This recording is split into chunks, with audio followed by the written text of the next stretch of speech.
Okay, so to stand up the 1236 SD lathe, on each end of the lathe there's two clamps. So you're going to loosen off the clamp.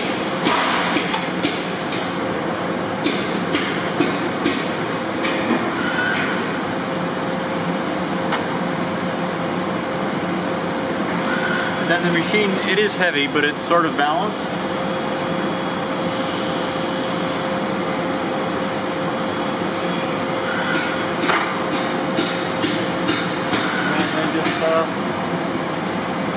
Clamp it, and it's ready to go.